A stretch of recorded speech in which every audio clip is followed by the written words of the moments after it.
Welcome to a Prevent Connect podcast, where we explore the prevention of violence against women. This is a project of the California Coalition Against Sexual Assault.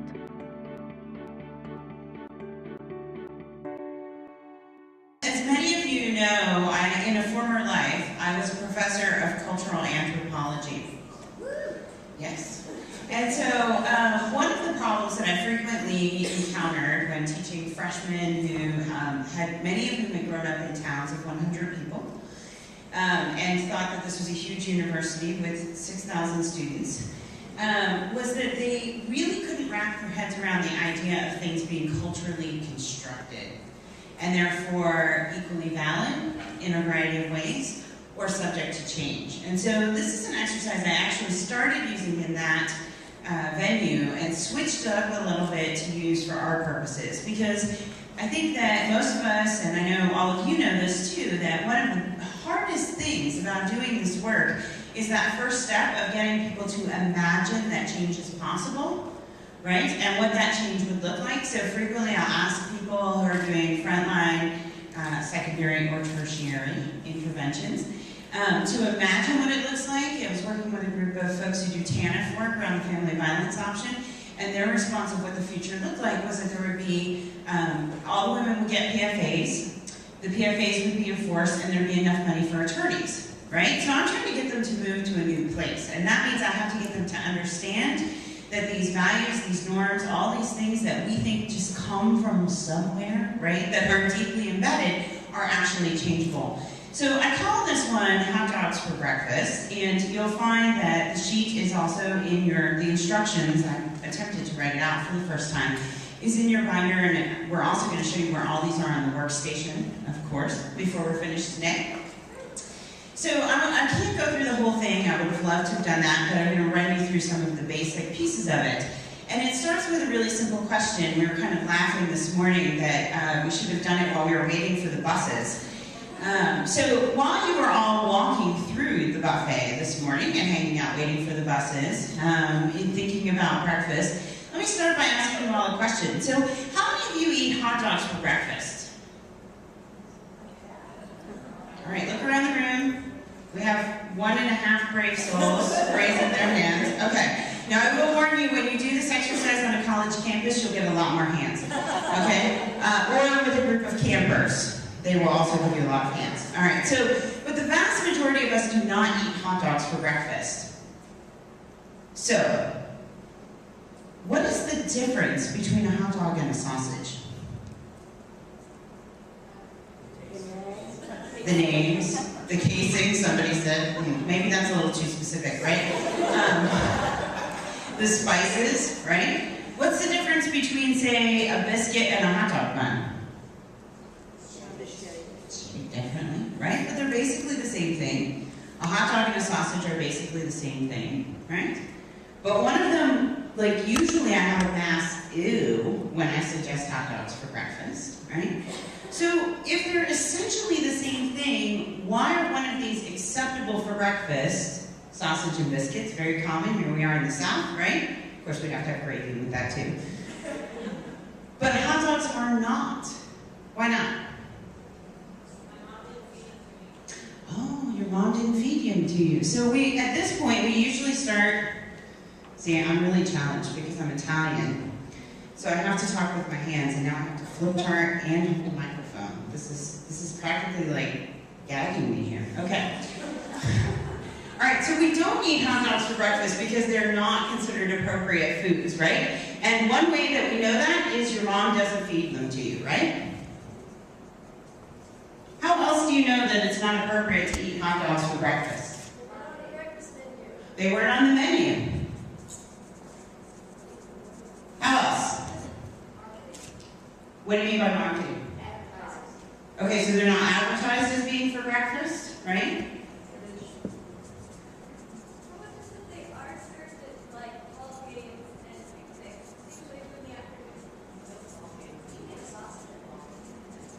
Okay, so I heard some kids about some people eat sausages in the afternoon instead, right?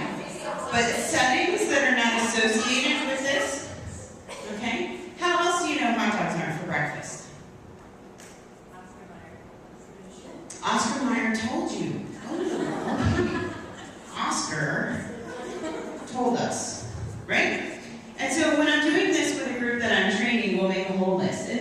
pretty standard answers. Mom didn't give them to me, mom yelled at me, right? On a college campus, many times students will admit that they refuse to tell their mothers that they're eating hot dogs for breakfast, right? Which just feeds into the whole thing. And so what you eventually do is you elicit a whole line of ways that we are taught, right?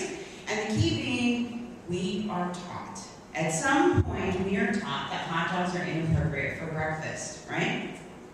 And the same thing is true when we talk about sexual or domestic violence being socially acceptable. We're taught all of these things. It is a cultural construction. And usually I'm using this exercise, we've first gone through some of the basics of Prevention 101, right? We've talked about the social ecological model a little. We talked about risk and protective factors, all of those kinds of things. So now we start making a list about this, and we've talked about the fact that there is no inherent difference between a hot dog and a sausage, right? There's no technical reason that you couldn't have a hot dog for breakfast, right?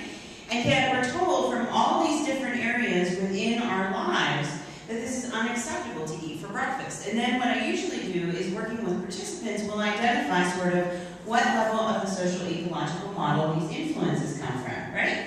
So your mom telling you, or not feeding you, what level? Okay, right? I heard both, individual and relationship, right? So, primarily your mom is influencing you here, so I would make the relationship, but that's a great opportunity to have the discussion, right? It's not on the menu. What level?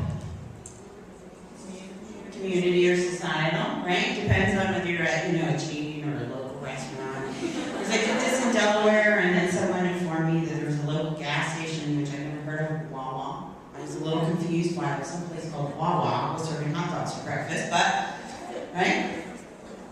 And then, of course, we go through all of these, and we usually come up with something at each level, and ultimately, at some point, somebody usually gives me the answer, I just don't, right? Which is a great example of individual, because remember on that social ecological, see, it's impossible for me to do this without an SEM here.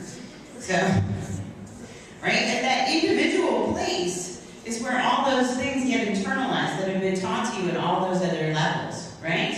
So these influences that all these levels created around you that told you that hot dogs, a completely culturally constructed phenomenon, are not for breakfast.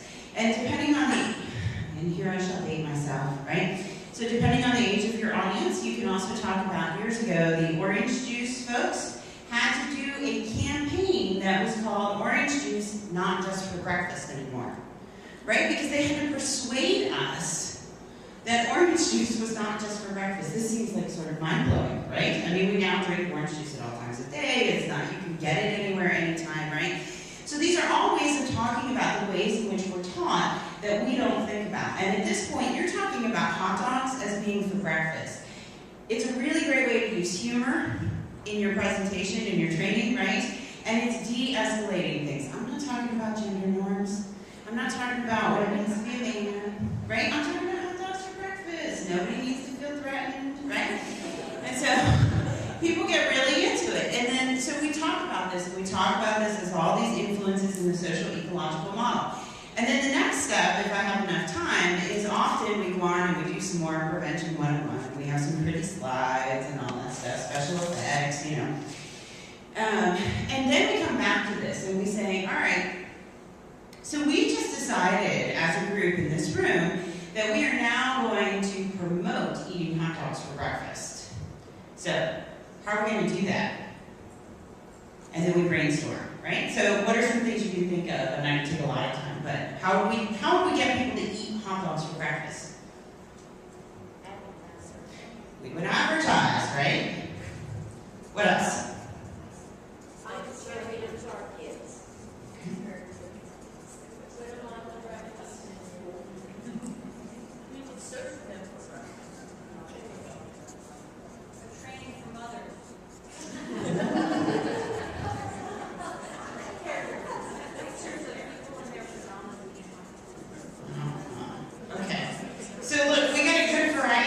Really quick, and I know we have a loaded audience here. I can hear my cohorts and Delta helping me out here, right?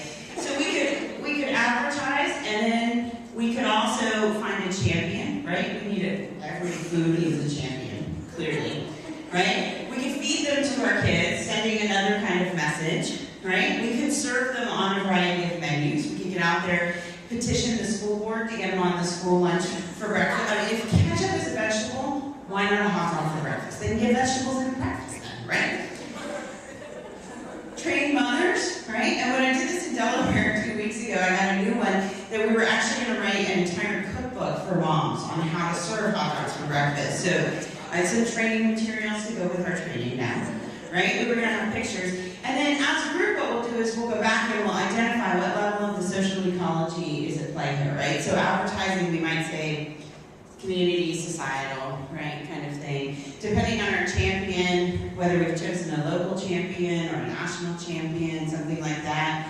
Or if we think it's someone who has a relationship to folks, depending on that level, right? Clearly, your moms, you're trying to influence the relationship level. You're trying to get moms to use their relationship to influence kids.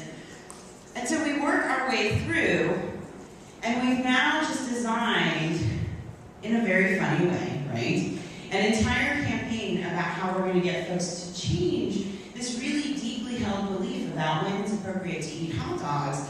A belief that is not based in any sort of biological or, greater universal truth or something like that. And so the same thing is true when we're talking about preventing sexual and domestic violence, right? These are learned behaviors. They can be unlearned. They're learned in a lot of ways, right, from a lot of influences. And so if we're going to unlearn them, unteach them, we're going to need a whole range of ideas, a whole range of strategies. Wait, what's my new word? Efforts? I'm trying to translate across programs here, right?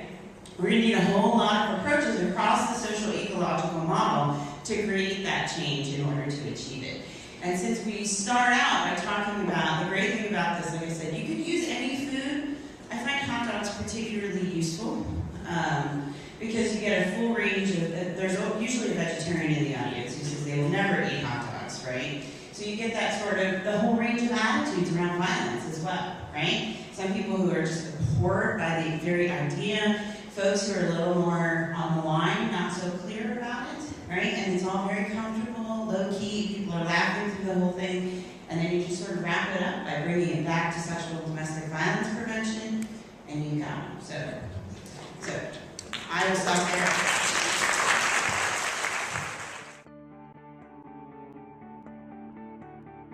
Thank you for listening to this Prevent Connect podcast. Prevent Connect is a project of the California Coalition Against Sexual Assault, with funding from the Centers for Disease Control and Prevention. The views presented on Prevent Connect are not necessarily the views of the United States government, the CDC, or CalCASA. To learn more about Prevent Connect, visit www.preventconnect.org. For more information about CalCASA's mission or to show your support, visit calcasa.org. That's calcasa.org.